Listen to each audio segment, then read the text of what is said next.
Sekejap, lagi aku buka dulu. Alright, so Assalamualaikum guys. So video kali ni pula aku nak buat satu video berkenaan dengan benda-benda yang kita tak boleh claim dengan medical card kita.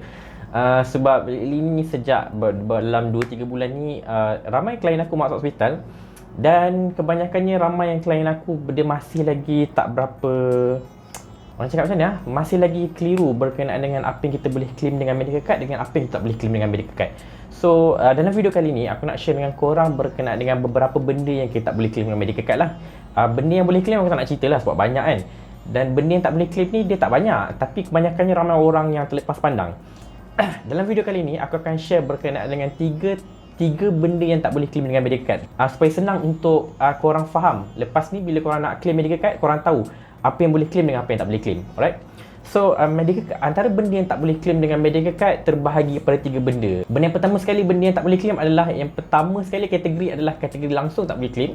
Itu kategori pertama. Kategori kedua adalah kategori yang bukan tak boleh claim, dia boleh claim tapi dia pay in claim. Bermaksud korang bila masuk hospital, korang tak boleh guna medical card tu cashless. Korang kena guna duit korang dulu, and then korang akan bayar kemudian lah. Itu kategori kedua. Kategori ketiga lebih pada exclusion ataupun boleh dikatakan grey area lah. Aku akan terangkan satu persatu apa 3 kategori ni. Alright. Yang kategori yang pertama sekali adalah benda yang memang tak boleh claim. Alright, so benda yang tak boleh claim antaranya adalah, yang pertama sekali adalah screening. Okay, screening ni aku cakap cepat sangat ya? Tak kot kan? Okay kan?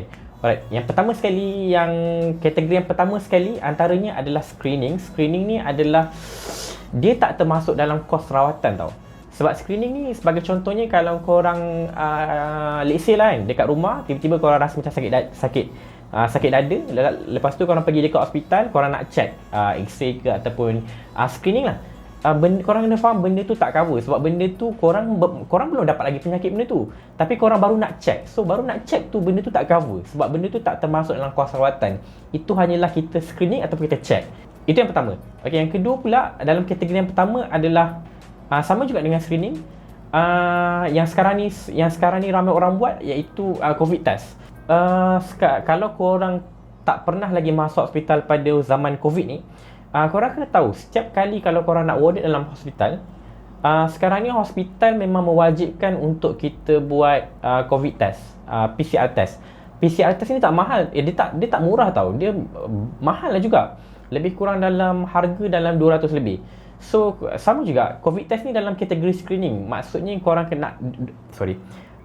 hospital dia nak check sama ada korang ada COVID ataupun tidak. Jadi korang kena faham, COVID test ni dia tak termasuk dalam kos rawatan. Dia adalah satu requirement yang government letak in order untuk kalau siapa-siapa orang nak masuk hospital untuk dapatkan apa-apa rawatan. So itu adalah wajib. Jadi korang kena faham benda tu tak cover. Sebab kenapa tak cover? Sebab benda tu bukan kos rawatan. Yang seterusnya adalah deposit hospital. Okey, korang kena faham deposit hospital ni bukan ditentukan oleh company. Bukan ditentukan oleh syarikat insurans ataupun syarikat takaful.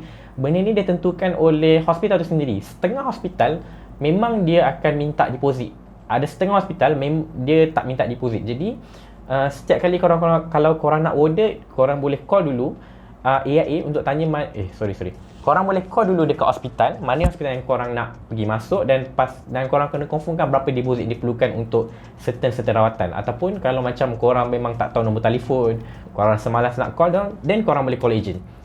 Korang boleh call agent korang untuk pastikan sama ada hospital tu perlukan deposit ataupun tidak. Sebab agent boleh check. Sebenarnya benda ni tak susah pun nak check. Just agent pun akan buat benda yang sama. Dia akan call hospital, dia akan tanya kalau sakit ni maksudnya kena bayar berapa deposit, perlu ataupun tidak kalau guna company ni, dan dia akan update balik kepada korang. So kalau korang boleh buat sendiri, korang buat sendiri. Kalau korang tak boleh, korang boleh refer kepada agent korang. Senang lah. Alright. Yang seterusnya pula adalah benda yang tak boleh yang seterusnya benda yang tak boleh cover dalam kategori benda yang tak boleh claim langsung adalah kod takaful ataupun amount deductible. Okey, kod takaful deductible ni dia bergantung pada plan takaful tu sendiri. Plan takaful yang korang ambil. Ada setengah takaful yang dia offer premium bulanan murah. Sebagai contoh, standard medical card kalau orang berumur macam aku ni bawah 30 tahun, lebih kurang korang kena bayar dalam RM200 lebih lah kan. Tapi kalau korang ambil takaful yang dia ada offer untuk kod takaful ataupun amount deductible, sebulan korang tak bayar 200 lebih, mungkin korang bayar dalam RM80 ke, mungkin dah 100, 110, dia murah. Tapi downside kalau korang ambil medical card yang macam ni, korang kena bayar upfront payment. Dia macam deposit tau, cuma beza dia, deposit ni memang takkan dipulangkan balik lah, memang duit ni akan burn. Korang kena bayar certain amount sikit. Macam mana cakap, korang kena bayar certain percent amount kos rawatan yang korang akan ambil dekat hospital tu, dan selebih daripada kos tu akan ditanggung oleh medical card tu sendiri.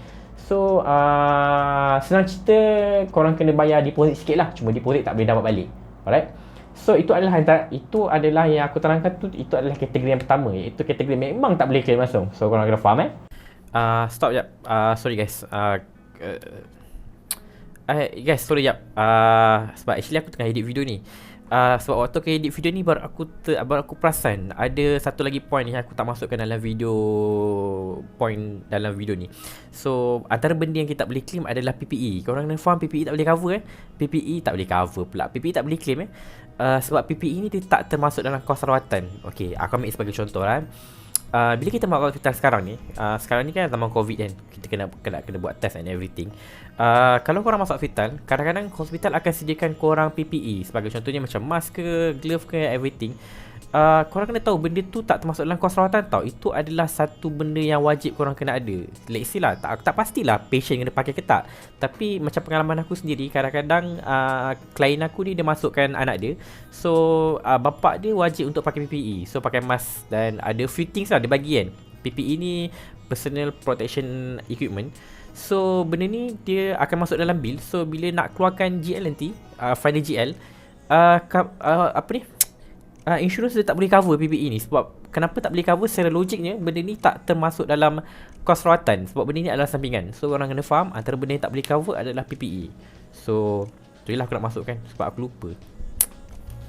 Itu kategori yang pertama. Yang kategori kedua pula adalah kategori pay in claim, ataupun tak boleh guna cashless. Korang kena faham, setiap kali kita nak guna medical card dekat hospital, selalunya proses dia macam ni. Bila kita sakit, kita pergi dekat counter and kita bagi tahu kita ada sesuatu sakit and kita perlukan rawatan. So apa yang counter tu akan buat, dia akan call company untuk minta GL daripada company insurance lah. GL tu apa? GL tu adalah guarantee letter. So guarantee letter ni dia akan minta kepada pihak insurans untuk pastikan sama ada bila klien ni warded dalam hospital, pastikan AIA ada bagi jaminan yang bahawa claim ni akan dibayar. So dia akan minta macam tu lah. So ini adalah cara macam mana untuk korang masuk hospital menggunakan medical card. Tapi kalau korang pergi klinik klinik ataupun hospital yang hanya boleh dapat rawatan, tak perlu warded pun, korang masuk dalam a few, mungkin cuci luka ke, just check ke, benda ni korang kena tak boleh guna medical card. Maksudnya korang tak boleh guna cashless. Korang kena guna pay and claim. Macam mana korang nak tahu? Pertama, benda tu semua ada dalam polisi, korang kena baca yang tebal-tebal tu kan. Yang kedua adalah korang tak pasti, korang kena call agent korang. Call agent korang, tanya benda ni boleh claim ataupun tidak. Kalau agent tak dapat contact, barulah ketiga korang boleh call directly company ataupun careline company untuk confirmkan sama ada sakit yang korang ada ni layak tak ataupun tidak untuk korang claim kalau korang pay and claim. Alright, so itu kategori yang kedua. Kategori ketiga adalah kategori grey area ataupun benda yang tak berapa pasti. So dia sama juga macam kategori kedua. Kategori kedua pun still dalam keadaan grey area. Tapi kategori ketiga ni, dia antara benda yang korang tak boleh claim adalah korang claim sakit yang korang ada sebelum korang ambil takaful. So orang kena tahu, takaful ni ataupun medical card ni kita hanya boleh claim, dia senang macam ni lah, nak cerita dengan korang. Medical card ni kita boleh claim, pertama kita hanya boleh claim untuk kos rawatan saja. Itu yang pertama. Yang kedua adalah medical card ni kita hanya boleh claim kepada benda-benda yang kita tak sengajakan. Sebagai contohnya kita accident, kita sakit, lepas tu kita perlukan kos rawatan dan kita guna medical card. Tapi kalau benda-benda yang kita sengajakan, sebagai contohnya benda yang kita rancang, kita pregnant ke, kita cederakan diri kita sendiri, kita join sukan ekstrim, kita join aktiviti-aktiviti yang berisiko tinggi, so benda tak boleh claim sebab benda tu memang kita dah rancang awal ataupun benda tu kita sengajakan. So kita tak boleh lah. Antara contoh benda kita tak boleh claim menggunakan medical card adalah kita claim sakit yang kita dah sedia ada sebelum kita ambil takaful. Sebagai contoh, kita ambil takaful pada 1 Januari 2022, tapi pada pada Disember 2021 kita dah memang disyaki kena kencing manis. 5 bulan kemudian tiba-tiba kita perlukan rawatan untuk kita untuk penyakit yang kita ada ni. Sedangkan kita ambil takaful selepas kita tahu kita dah ada sakit. Dia tak kisahlah sama ada kita tahu ataupun tak tahu. Bila kita nak claim, kita benda ni still tak boleh.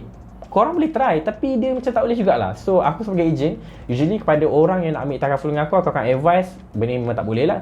Kalau boleh pun dia sangat leceh dan dia usually dia akan ada syarat-syarat tertentu yang dia tentukan oleh company insurance lah. So aku harap video ni dapat membantu sedikit sebanyak kepada korang berkenaan dengan sedikit pengetahuan berkenaan dengan apa yang kita boleh claim dengan apa yang kita boleh claim dengan medical card. Sebab usually medical card ni dia sama je dengan mana-mana company yang ada dekat Malaysia ni. Sebab regulation ni dia dikawal oleh bank negara. So kalau company A tak boleh cover, usually company B tak boleh cover lah. Usually dia macam tu lah. So aku harap video ni dapat membantu sedikit sebanyak untuk korang punya pengetahuan. Dan kalau korang ada apa-apa lagi nak tanya, korang boleh tanya. So insyaAllah aku akan jawab pada video-video akan datang. Alright, so see you. Assalamualaikum.